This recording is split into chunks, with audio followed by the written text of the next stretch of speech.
اس نے کہا، روم کے بادشاہ نے، بندہ ضائع کرنے والا نہیں، وزیر نے کہا بادشاہ سے، اس نے کہا کیا کریں؟ کچھ ایسا کریں کہ یہ معاذ اللہ ہمارے دین میں آ جائے۔ اور قرآن مجید نے واضح کہہ دیا ہے کہ یہودی اور عیسائی تم سے راضی نہیں ہو سکتے حتی تتبع ملتہم، جب تک کہ تم ان کے دین کی پیروی نہ کرو، ان کو کسی طریقے سے معاذ اللہ عیسائی بنایا جائے۔ تو بادشاہ کہنے لگا دو تین چیزیں ہیں جس سے کوئی بندہ بھی خریدا جا سکتا ہے، کر لیتے ہیں بات۔ نبی پاک علیہ السلام کی جو محبت ہے نا، وہ انسان کے لیے زندگی کو آسان کر دیتی ہے۔ حضور سے پیار ہوتا ہے نا تو بندہ نفرت کرنی ویسے ہی چھوڑ دیتا ہے۔ حضور سے پیار کرتا ہے، ہرس ہوس لالچ ویسے ہی نکل جاتا ہے۔ جب حضور سے محبت ہو جاتی ہے، نماز پڑھنا، درگزر کرنا، درود شریف پڑھنا، قرآن پاک پڑھنا، دین کی خدمت کرنا، حتیٰ کہ جان دینا بھی آسان ہو جاتا ہے۔ نبی پاک علیہ الصلاۃ والسلام کی محبت انسان کو کبھی بھی پریشان نہیں ہونے دیتی، الجھنے نہیں دیتی، تازہ دم رکھتا ہے حضور کا پیار۔ شرط یہ ہے کہ محبت صحیح ہو، اصلی ہو، باطن میں ہو۔ یہ آپ کے ذہن کے اندر کبھی بھی کسی بدبو کو نہیں آنے دے گی، طبیعت کو تازہ دم رکھے گی، سکون میں رہیں گے۔ لیکن نبی پاک علیہ السلام کی محبت کے کچھ تقاضے ہیں، ان تقاضوں کو سمجھنا پڑے گا۔ بالخصوص امت اس وقت جس جگہ پہ کھڑی ہے، آپ دیکھیں کہ اتنی بربریت اور اس جیتے جاگتے دیکھتے ماحول میں کہ جس میں ہر چیز کیمرے کی آنکھ دیکھ رہی ہے، اس میں اس قدر زیادہ اسرائیل کی جارحیت، اس کے جواب میں دو تین تازیانے ہیں وہ سمجھنے والے ہیں۔ ایک ہے کہ میں کوئی جذباتی بات کروں گا، آپ اس کی تائید کر دیں گے۔ ایک ہے کہ پہلوؤں پر غور کرنے کا وقت ہے کہ اتنے کٹھن ماحول میں بھی اگر مسلم امہ کے لیڈر بیدار نہیں ہو رہے تو آپ کو پس منظر سمجھنا پڑے گا کہ ہم نے نبی پاک کی محبت کے تقاضوں کو نہیں سمجھا۔ حضور سے محبت ہے نا تو پھر نبی پاک کو تو سادہ طرز زندگی پسند ہے، حضور کو تو پسند نہیں ہے۔ اللہ کے محبوب نے تو دعا مانگ کے فقیری لی اللہ تعالیٰ سے۔ آپ کو پتہ ہے جب بندہ بہت زیادہ آسانیوں میں چلا جاتا ہے، بہت زیادہ اس کے پاس سہولیات ہو جاتی ہے، اس کا مرنے کو دل نہیں کرتا۔ خود نبی پاک علیہ السلام نے فرمایا قیامت کے قریب کافر تم پر جھپٹیں گے جس طرح بھوکے لوگ کھانے پر جھپٹتے ہیں۔ حضور کیوں، ہم تھوڑے ہوں گے؟ فرمایا نہیں، تمہیں دنیا سے محبت ہو جائے گی اور موت تمہیں بری لگے گی۔ اتنے بڑے بڑے بنگلے، عالی شان محلات، کس کا چھوڑ کے مرنے کو جی چاہتا ہے معاذ اللہ۔ نبی پاک کی محبت کا تقاضا سمجھو، ایسا نہیں کہ وہاں دولت آئی نہیں۔ حضور تو فرماتے ہیں کہ اللہ نے خزانوں کی کنجیاں میرے ہاتھ میں رکھ دی ہیں، لیکن میں نے عرض کیا مالک ایک وقت روٹی دینا اور ایک وقت کا فاقہ دینا۔ کنجیاں خزانوں کی اللہ نے دی۔ جب تک آپ اپنا طرز زندگی، یہ جو بہت دنیا کا پیار ہے نا، بہت زیادہ مرنے کی ہرس، یہ بہت زیادہ جینے کی ہرس، تو اللہ تعالیٰ نے قرآن پاک میں یہودیوں کا طریقہ بیان کیا کہ وہ کبھی مرنے کی تمنا نہیں کریں گے کیونکہ جینے کی ہرس رکھتے ہیں۔ نبی پاک علیہ السلام کے غلاموں، طرز زندگی جب تک سادہ نہیں ہوتا اور جب تک یہ دنیا کے جھمیلوں سے کسی کو دولت دے کر پیچھے کر دیا جاتا ہے، کسی کو عہدہ دے کر چپ کرا دیا جاتا ہے، کسی کو اقتدار دے کر چپ کرا دیا جاتا ہے، رسول اللہ صلی اللہ علیہ وسلم کے سچے غلام ان ایک بات کی سمجھ آ گئی تھی کہ ہمیں ہمارے رب نے کہا ہے قل ان کنتم تحبون اللہ فاتبعونی یحببکم اللہ۔ اے محبوب آپ ان سے فرما دیں اگر رب سے محبت کرنا چاہتے ہیں تو آپ کی پیروی کریں، اللہ خود ان سے محبت فرمائے گا جب رب بھی ان کا ہو جائے گا، جب رب بھی ان کا کی محمد سے وفاتوں نے تو ہم یہ جہاں چیز ہے کیا، یہ لوح و قلم تیرے ہیں، اس کا کیا مطلب ہوا؟ لوح و قلم، قلم لکھتی ہے نا تقدیریں، مقدر فیصلے، تو لوح و قلم تیرے ہیں، اس کا مطلب یہ ہے کہ پھر رب کریم تیرے اوپر فضل کرے گا، اور وہ جن فیصلوں کی امت کو دیانت سے چاہت ہے، اللہ اپنے فضل سے وہ فیصلے فرمائے گا۔ جب تک زندگی حضور کی غلامی کی طرف نہیں جاتی، وہ اللہ تعالیٰ کی تائید نہیں پاتی۔ حضرت عبداللہ ابن حذافہ رضی اللہ تعالیٰ عنہ کو رومیوں نے قید کر لیا تھا، اور جب رومی آپ کو قید کر رہے تھے، پکڑ رہے تھے، جنگ میں کچھ موڑ ایسا آ گیا کہ بظاہر مسلمانوں کے قدم پیچھے ہٹ رہے تھے، تو 1000 آدمی نے 100 آدمی نے مل کے آپ کے گرد گھیرا ڈالا اور بڑی مشکل سے آپ کو گرفتار کیا۔ جب بادشاہ کے سامنے لے گئے نا، تو بادشاہ سے اس کا سپہ سالار کہنے لگا کہ بندہ ضائع کرنے والا نہیں۔ یہ بات سمجھیں آپ، ہماری طبیعت کے مطابق جو بندہ پورا نہیں اترتا ہم ضائع کر دیتے ہیں۔ حالانکہ اگر آپ کو مخالف صف میں بندہ کام کا نظر آئے تو آپ غور فرمائیں کہ یہ ہمارے قافلہ محبت میں کیسے شامل ہو سکتا ہے، اس کے لیے جد و جہد کریں تاکہ اس سے کام لیا جا سکے۔ اس نے کہا، روم کے بادشاہ نے بندہ ضائع کرنے والا نہیں، وزیر نے کہا بادشاہ سے، اس نے کہا کیا کریں؟ کچھ ایسا کریں کہ یہ معاذ اللہ ہمارے دین میں آ جائے۔ اور قرآن مجید نے واضح کہہ دیا ہے کہ یہودی اور عیسائی تم سے راضی نہیں ہو سکتے حتی تتبع ملتہم، جب تک کہ تم ان کے دین کی پیروی نہ کرو، ان کو کسی طریقے سے معاذ اللہ عیسائی بنایا جائے۔ تو بادشاہ کہنے لگا 2-3 چیزیں ہیں جس سے کوئی بندہ بھی خریدا جا سکتا ہے، کر لیتے ہیں بات۔ اس نے سب سے پہلے حضرت عبداللہ ابن حذافہ سے کہا کہ جتنے پیسے آپ کہیں گے آپ کو ملیں گے، آپ اس دین میں آ جائیں معاذ اللہ۔ تو حضرت عبداللہ ابن حذافہ نا، کچھ لوگ بڑے سیانے ہوتے ہیں، بردبار ہوتے ہیں، بعض باتوں پر غصہ نہیں کرتے، ہنستے ہیں۔ حضرت عبداللہ ابن حذافہ ہنس پڑے، فرمانے لگے تجھے کس نے بادشاہ بنایا؟ تو بڑا بیوقوف آدمی ہے۔ اس نے کہا کیا مطلب؟ فرمانے لگے نادان، میں تو تلوار لے کے میدان میں آیا ہوں، مجھے دولت کمانی ہوتی میں تجارت کرتا، میں تجارت نہیں کر رہا، میں تو شہادت کے لیے نکلا ہوا ہوں، اور تو مجھے کہہ رہا ہے پیسے لے لے، کو عقل کی بات کر۔ اس نے دوسری بات کی،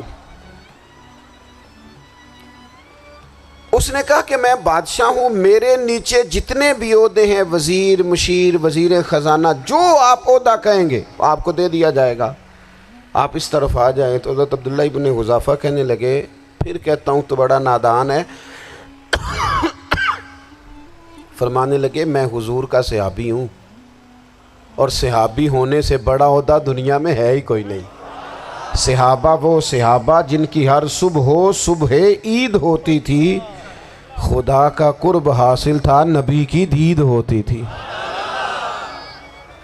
کہا تو مجھے لالچ دے رہا ہے۔ اب انہوں نے ایک نئی چال چلی۔ وزیر کہنے لگا کہ میں ایک اور طرح سے معاذ اللہ کوشش کرتا ہوں پگھلا دینے کی۔ آپ اندر کمرے میں قید تھے تو وہاں ایک خاتون کو بنا سنوار کر بھیج دیا گیا۔ دوستو یاد رکھنا، تگڑا اور مضبوط جوان پتہ کون ہوتا ہے؟ جس کی نظریں پوری طرح اس کے کنٹرول میں ہوں۔ یہ علامت جوانی ہے۔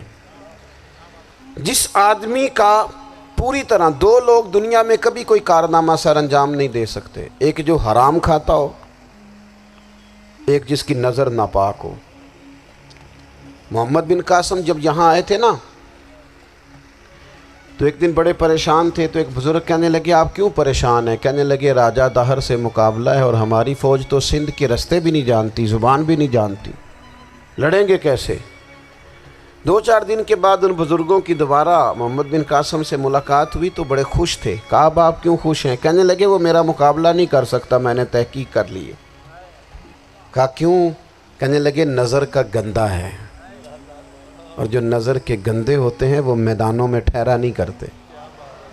میدان کے لیے نکلنے کے لیے پاک جوانی کی ضرورت ہوتی، تطہیر مزاج ہونا ضروری ہوتا ہے، پاکیزہ افکار اور سچی اور سچی ستھری سوچوں کا ہونا ضروری ہوتا ہے۔ اس لیے فرمایا کہ میرا مقابلہ نہیں کر سکتا۔ حضرت عبداللہ ابن حذافہ کمرے میں تھے تو وزیر کی بیٹی اندر سجی سنوری پہنچ گئی. جیسے ہی آپ نے اس کفر کی چال کو دیکھا تو تیمم کر کے نفل شروع کیے. وہ ساری رات بیٹھی رہی. رب کا بندہ ساری رات عبادت کرتا رہا. عبادت بڑا سہارا ہے، مصلی بڑا سہارا ہے اللہ کے بندوں. صبح دروازہ کھولا، وزیر نے اپنی بچی سے پوچھنا چاہتا تھا رزلٹ کیا نکلا، تو وہ کہنے لگی پیچھے ہٹ جا، اب تیرا میرا تعلق کوئی نہیں، میں نے نبی پاک کا کلمہ پڑھ لیا. اس نے کہا میں نے بھی زمانہ دیکھا ہے، پر یہ کیا لوگ ہیں، کستوری کے بنے ہوئے، سندل سے دھلے ہوئے، کہ میں ساری رات کمرے میں رہی اور 100 اور 1000 آدمی جس جوان کا مقابلہ نہ کر سکے، اتنا طاقتور جوان کمرے میں رہا اور اسے نظر اٹھا کے نہ دیکھا. او کچا رنگ للاری والا جڑا چڑھدا تے لیندا رہندا ہے، اے عشق تیرے دا رنگ محمد چڑھیا پھر نہیں لیندا. میں کہا ایک دفعہ نظر اٹھا کے نہیں دیکھا، کمال ہو گئی. اتنے بڑے لوگ، اتنی بڑی سعادت مندی، فیروز بختی، معاملہ فہمی حد ہو گئی. اللہ اکبر. دوستو، بادشاہ جب پوری طرح ہار گیا نا، اس نے کہا مار دو. تیل گرم کیا ایک کڑاہی میں، اور جب آپ کو اس میں ڈالنے لگے تو آپ کی آنکھوں میں آنسو آ گئے. بادشاہ کا خیال ہوا شاید نرم ہو گئے ہیں. کہنے لگا روئے کیوں؟ فرمانے لگے سوچتا ہوں جان ہی ایک ہے، کتنا مزہ ہے اس کی راہ میں جان دینے کا، کتنی لذت ہے اس کے نام پر مرنے میں، کتنا لطف ہے. جے تو چڑھیا اتے دار بھی نہیں، تے جے تو وکیا عشق بازار بھی نہیں، تے ایڈا سستا سودا پیار بھی نہیں، تے ایڈا سستا لبدا یار بھی نہیں. کئی جنگل گانے پیندے نہیں، کئی دوزخ لنگنے پیندے نہیں، جے وہ اس ملوں بھی مل جاوے ایدوں سستا ہور بپار بھی نہیں. تے کچھ سمجھ نہ آوے لوکاں نوں وہ کادے نال شہید کرے، ڈٹھی یار دے ہاتھ تلوار بھی نہیں، پر او دا خالی جاندہ وار بھی نہیں.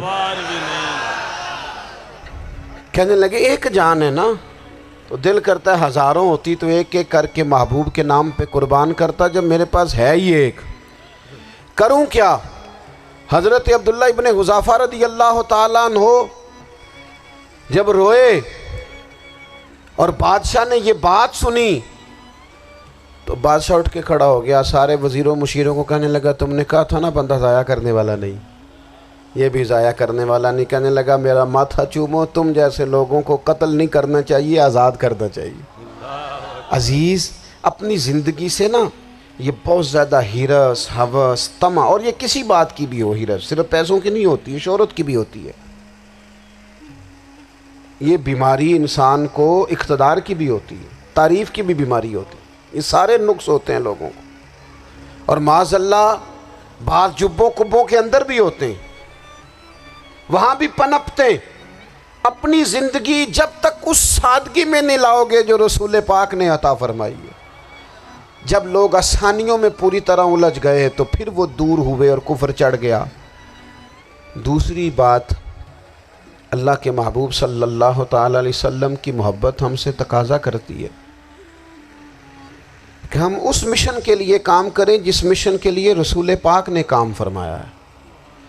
ہم سارے کام بڑی مضبوطی سے، سوچ سمجھ کے، تدبر سے، حکمت سے، تقاضوں کو مد نظر رکھتے ہوئے کرتے ہیں. سارے کام.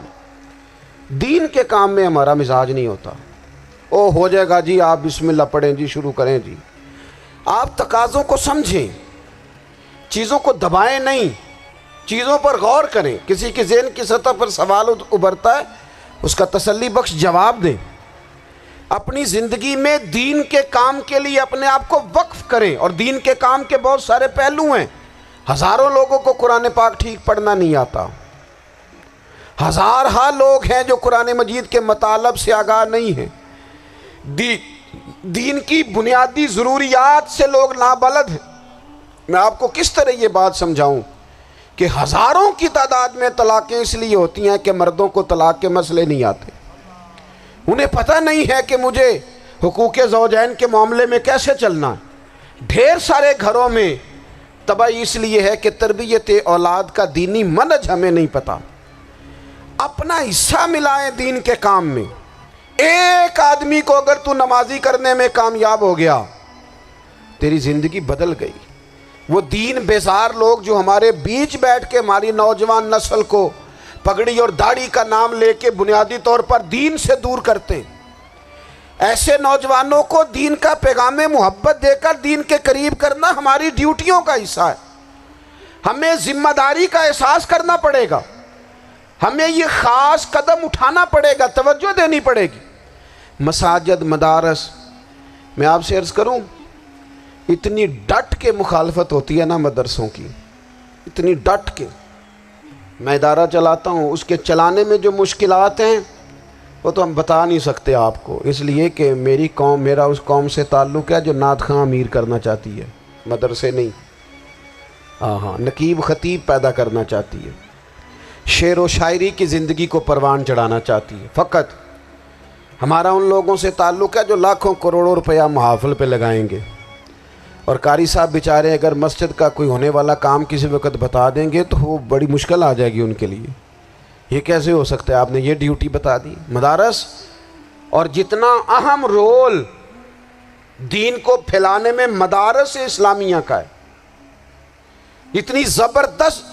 لوگوں کا خیال ہوتا ہے میری طرح کے لوگ شاید کام کرتے ہیں، ڈیوٹی کرتے ہیں. یہ 10-15 لوگ آپ کو نظر آتے ہیں جو آپ کو کہیں میڈیا پر یا ادھر ادھر ڈیوٹی کرتے. مخلص لوگ اپنی جگہ پہ وہ بھی بڑا ہی کام کر رہے ہیں، جو میڈیا پہ آ کے بھی اخلاص سے اور درد دل سے کو دین کی، ان کی بھی کسی بات کی حوصلہ شکنی نہیں. لیکن ہزارہا اساتذہ جو مدارس میں بیٹھ کے پڑھاتے ہیں، جنہوں نے وہ سارے لوگ تیار، آپ سمجھ نہیں سکتے کتنا بڑا کام.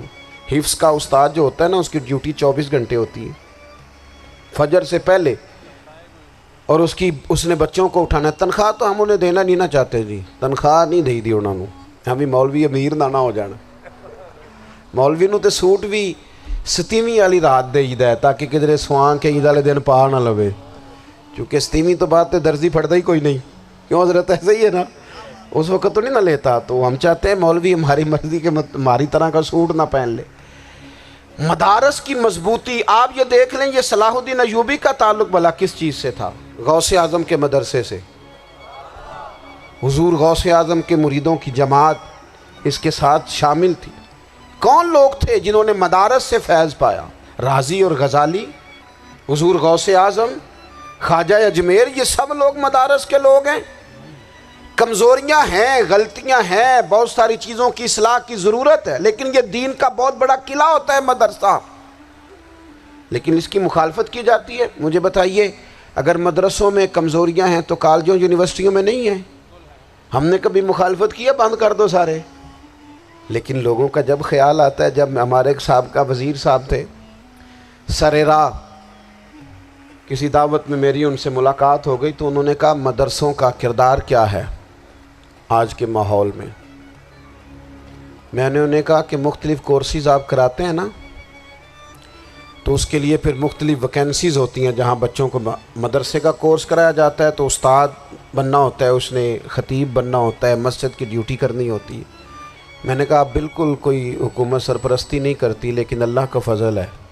کبھی آپ نے کوئی مسجد سنی ہے جس میں جمعے والے دن مولوی نہ ملا ہو جمعہ پڑھانے کے لیے؟ کبھی آپ کو رمضان میں ایسی مسجد ملی ہے جس میں قرآن مجید سنانے کے لیے حافظ نہ ملا ہو؟ یہ ہو سکتا ہے کسی حافظ کو مسجد نہ ملے. تو مدارس کے ذمے جو کام تھا مدارس نے جم کے کیا ہے اور ڈٹ کے کیا اللہ کے فضل سے. اور مدارس کے لوگوں کو بھی کمزور نہیں پڑنا چاہیے، کبھی کسی وزیر، مشیر، مالدار کے روب میں نہیں آنا چاہیے، قطعاً نہیں. کیوں؟ کہ یہ وہ عظیم لوگ ہیں رسول اللہ صلی اللہ علیہ وسلم کے دین کے غلام، کہ ابھی ایک لفظ نہیں پڑھا ہوتا الف با تا سا، پہلے دن گھر سے نکلتے ہیں تو حضور فرماتے ہیں اللہ کے فرشتے ان کے پیروں کے نیچے پر بچھا بھی دیتے ہیں. پہلے دن اتنا بڑا اعزاز ملتا ہے. تو حضور کی محبت کا تقاضا ہے دین کا کوئی کام کیا جائے. ایک خاتون مسجد نبوی شریف میں جھاڑو دیتی تھی پر کوئی کام تو کرتی تھی نا. اور کس مسجد میں؟ جہاں 70,000 فرشتے صبح آتے ہیں، 70 شام آتے ہیں. اس مسجد میں وہ خاتون جھاڑو دیتی تھی، بخاری ہے۔ جب ان کا انتقال ہو گیا، صحابہ نے سوچا کہ حضور کو تکلیف ہوگی، بغیر بتائے جنازہ پڑھ دیا۔ حضور صبح تشریف لائے، تازی قبر دیکھی، اور محبوب وہ ہیں جو فرش پہ کھڑے ہو کے عرش کی خبریں دیتے ہیں۔ نبی پاک علیہ الصلوۃ والسلام نے فرمایا کہ مجھے اطلاع کیوں نہیں دی اس کے انتقال کی؟ یہ کرم دیکھو، کوئی ڈیوٹی تو کرتی تھی نا یار، پر خلوص سے، پر پیار سے، پر اللہ کو راضی کرنے کے لیے، پر درد دل سے۔ اور دین کی ڈیوٹیاں کرنے والے دوستو سنو، حضور صبح آئے، قبر کو دیکھ کر فرمایا مجھے کیوں نہیں بتایا؟ یا رسول اللہ آپ کو تکلیف دینا مناسب نہ جانا؟ تو قبر پہ کھڑے ہو کے حضور نے فرمایا صف بناؤ، میں دوبارہ جنازہ پڑھاؤں گا۔ صف بناؤ، میں دوبارہ جنازہ پڑھاؤں گا۔ کوئی ڈیوٹی تو۔ تیسرا تقاضا حضور کی محبت کا، سمجھو میں بس بڑی جلدی بات سمیٹنے لگا ہوں۔ حضور کی امت سے پیار کرو، یہ نبی پاک کی محبت کا تقاضا ہے۔ حضور اس بندے سے بڑے راضی ہوتے ہیں جو حضور کی امت سے پیار کرتا ہے۔ آپ کو پتہ ہے حضرت جبریل امین علیہ السلام نے معراج کی رات حضور علیہ الصلوۃ والسلام سے عرض کی تھی کہ اللہ کی بارگاہ میں عرض کیجئے گا میری بھی ڈیوٹی لگ جائے آپ کی امت کے ساتھ محبت کرنے پر۔ تو یہ کیوں کہا تھا انہوں نے؟ علماء نے لکھا اس لیے کہا تھا کہ حضرت جبریل بھی جانتے ہیں کہ حضور کی امت سے محبت کی بات کی جائے نا تو نبی پاک راضی ہوتے ہیں۔ امت سے پیار کرو گے نا، امت سے۔ ایک صرف بات کا خیال رکھنا، عقیدہ برا ہو تو بات دوسری ہے، ورنہ میرے محبوب کی امت کا ایک ایک شخص جو مدینے والے کا کلمہ پڑھتا ہے، جو حضور کا غلام ہے، اس کے بارے میں اپنے دل میں گنجائش رکھنا، پیار رکھنا، وارفتگی رکھنا۔ اور دوستو یہاں لوگ کس طرح گروہوں کو، جماعتوں کو سپورٹ کرتے ہیں۔ نبی پاک نے اس امت کی کثرت پر فخر بیان کیا، اور حضور فرمانے لگے 120 صفیں جنتیوں کی ہوں گی، قیامت میں 80 صفیں صرف میری امت کی ہوں گی۔ میں کثرت امت پر فخر کروں گا۔ ان لوگوں سے پیار کرنا ہے، ان کے دکھ درد کو سمجھنا ہے۔ پتہ ہے آج کیا ہوتا ہے؟ آج ہمیں نا مختلف چھوٹے چھوٹے ملکوں میں بانٹ دیا گیا، تو ہم کسی دوسرے مسلمان بھائی کا درد نہیں محسوس کرتے، ہم گھروں میں نہیں محسوس کرتے۔ پڑوسی پر ظلم ہو رہا ہو تو ہم کہنے پتر ساڈا نہیں مسئلہ، یہ مسئلہ ہے، تینوں کی لگے۔ حالانکہ پڑوسی کی آگ اس لیے بھی کسی وقت بجھا دینی چاہیے کہ پڑوسی کی نہ بجھائی جائے تو اپنا گھر بھی زاد میں آ جاتا۔ آج امت مسلمہ سے ہمیں بس لگا دیا گیا اپنے حصے کی روٹی کماؤ، اپنے حصے کی کوٹھی بناؤ، اپنے حصے کی گاڑی خریدو، اپنے حصے کا کام کرو۔ امت کا درد، امت کی بات، وحدت امت کا تصور، امت کا دوبارہ سے وہ شان ارسل رسولہ بالہدی ودین الحق لیظہرہ علی الدین کلہ، وہ تصور کب ہوگا؟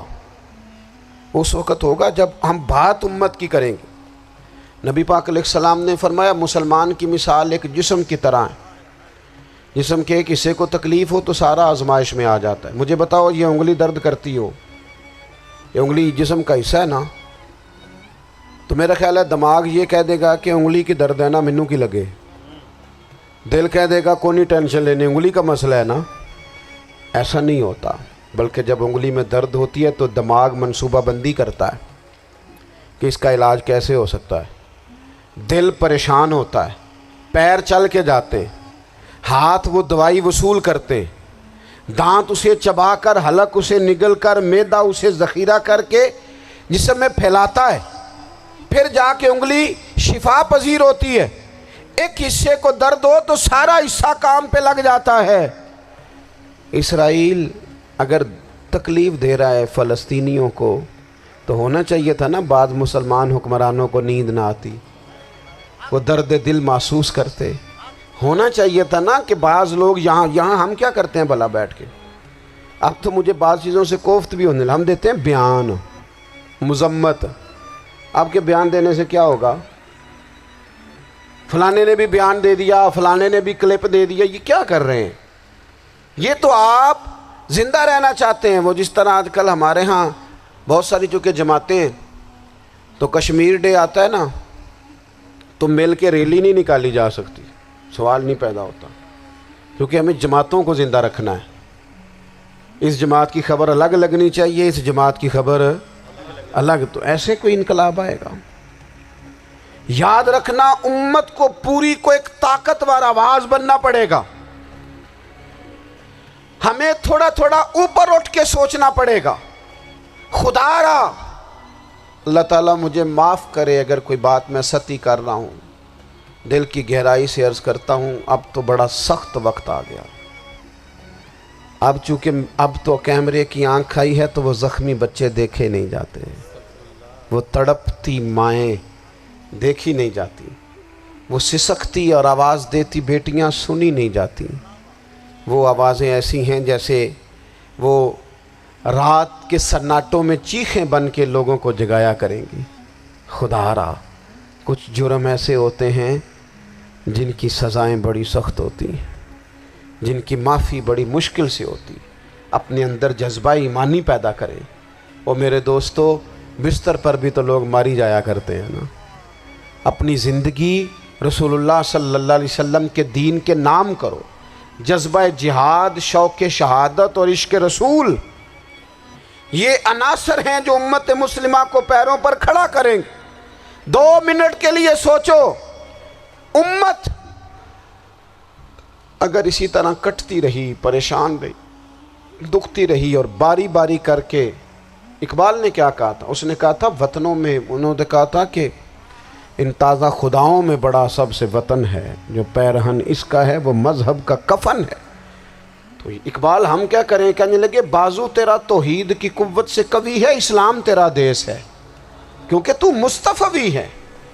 تو بحیثیت مسلمان سوچنا شروع کر, بحیثیت مسلمان. اور یوں تو سید بھی ہو, مرزا بھی ہو, افغان بھی ہو, تم سبھی کچھ ہو, بتاؤ کہ مسلمان بھی ہو. تمہارے اندر کہیں سے کوئی مومن بھی بولتا ہے کہ نہیں؟ علاقائی تعصبات اور ملکی سرحدوں میں قید ہو جانے والوں, تم ایک نبی کی امت ہو. کیوں نہیں سمجھتے کہ جب کشمیر کی بیٹی روتی ہے تو مدینے والے محبوب پاک علیہ السلام کی امت کی بیٹی روتی ہے, جب فلسطین کی بیٹی روتی ہے تو امت کی بیٹیاں روتی. خدا را کچھ درد دل اپنی طبیعت میں پیدا کریں. میں حکمرانوں کی بات نہیں کرتا, میں تو عام لوگوں سے ایسے تبصرے سنتا ہوں جو نہیں کرنے چاہیے. وہ نہیں جی نہیں, دوسرا رخ بھی دیکھو. عام آدمی اٹھ کے, عام لوگ بھی یہ خطرناک سوچیں اور ان سے خوفناک نتائج برآمد ہوں گے. تو 3 باتیں میں نے آپ کی خدمت میں عرض کی ہیں. ایک تو کوشش کریں اپنی زندگی کے اندر کہ زندگی کو سادہ کریں. پیسہ ضرور کمائیں لیکن پیسے سے پیار نہ کرو, پیار تو مدینے والے رسول سے کرنا. دولتیں, ہرس, ہوس, طمع, ان سے باہر آؤ.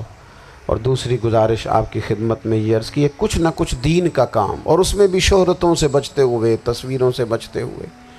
میں ہر محفل میں شاید کہتا ہوں میری فوٹو آ رہی ہے اور لائیو آ رہا ہے اور فلاں ہو رہا ہے, لیکن اس محفل کا خوبصورت انسان وہ ہے جو سب سے پیچھے بیٹھا ہے. وہ کسی فوٹو کے لیے نہیں آیا. اور میں ڈھیر سارے لوگ دیکھ رہا ہوں, یہ جو آگے بیٹھ جاتے ہیں بعض اوقات 5, 7, 10 لوگ, یہ بڑی تصویر سازی کرتے ہیں, لیکن جو پیچھے بیٹھے ہوتے ہیں, جو پیچھے بیٹھے ہوتے ہیں ان کی کوئی فوٹو نہیں آتی. اور میں نے بہت سارے لوگوں کو دیکھا ہے کبھی موبائل کو ہاتھ بھی نہیں لگاتے, لیکن جن کے لیے آئے ہیں انہیں تو پتہ ہے نا کون کون آیا ہے. اور کچھ دین کے لیے کریں. اور تیسری گزارش آپ کی خدمت میں یہ ہے کہ امت بن کر بھی ضرور سوچیں اور امت کے دکھوں کا مداوع بھی کریں اور امت مسلمہ کا درد بھی اپنے سینے میں ضرور محسوس کریں. اللہ تعالی ہماری اس بزم کو. جی ایک بات اور سن لیں جی, نبی پاک علیہ الصلوۃ والسلام نے ارشاد فرمایا, لائیں جی, حضور سید عالم علیہ الصلوۃ والسلام نے ارشاد فرمایا کہ جب تک بندہ اللہ کے بندوں کی مدد میں رہتا ہے نا, اللہ بھی اس کی مدد کرتا رہتا ہے. یعنی اگر آپ امت کے لیے سوچتے ہیں, کوئی امت کے لیے فکر پیدا کرتے ہیں, کچھ امت کی سوچیں لاتے ہیں, تو اللہ بھی مدد فرمائے گا. اور یہ بات اچھی طرح یاد رکھیں, جب بھی بندہ کوئی ایسا کام کرتا ہے نا, جو خالص اللہ کی رضا کے لیے ہو تو رب کی مدد ضرور آتی ہے۔ وَلَقَدْ نَصَرَكُمُ اللَّهُ بِبَدْرٍ وَأَنْتُمْ أَذِلَّةٌ، تو یہ کام کریں گے تو اللہ کی مدد بھی آئے گی۔ اللہ توفیق عطا فرمائے۔ وَمَا عَلَيْنَا إِلَّا الْبَلَاغُ۔